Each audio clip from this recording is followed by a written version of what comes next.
राम राम जी, मेरा नाम गणेश कुमार है और मैं बीकानेर का रहने वाला हूँ। आज से मेरे माताजी का नाम आशा देवी है, जो कि मैं 12 सितंबर 2021 को मैं यहाँ BL स्वामी के इधर आयुष्मान हार्ट केयर सेंटर में अपनी माताजी को चेकअप करवाने के लिए आया था।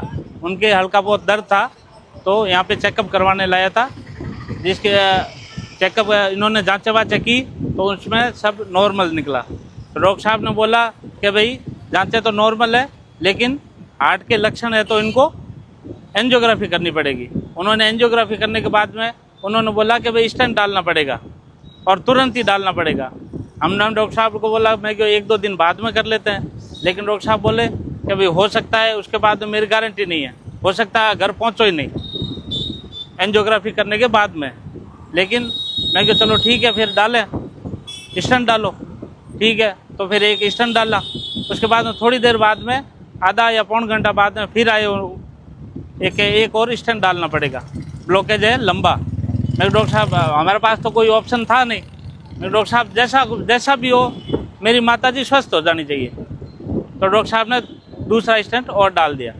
उसके बाद में वो ICU में लिए और 2 या 3 घंटे बाद में मेरी माताजी एक्सपायर हो गए।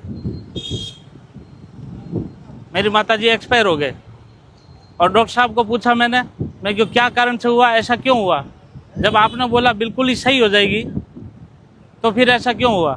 तो डॉक्टर साहब ने बोला कि भाई ये इनकी सर की नस फट गई। मैं क्यों, आपने इलाज तो हार्ट का किया, सर की नस कैसे फट गई? तो इसका वो जवाब दे नहीं पाए। इन्होंने वेंटिलेटर पर दे दिया मम्मी को, और मेरा बिल बना था शायद 1,63,000 का, 1,63,000 का बिल बना था। और हमको 7 बजे के वेंटिलेटर पे ऐसे ही झूठा मूठा ही शो कर दिया कि भाई ये है, इनमें सांस है। और हमको बताया 4 बजे हमको बुला के बोला कि आपकी माताजी की डेथ हो गई, आप ले जाइए। तो मैं खुद डिप्रेशन में आ गया था, उस स्थिति में लेके उनको चला गया।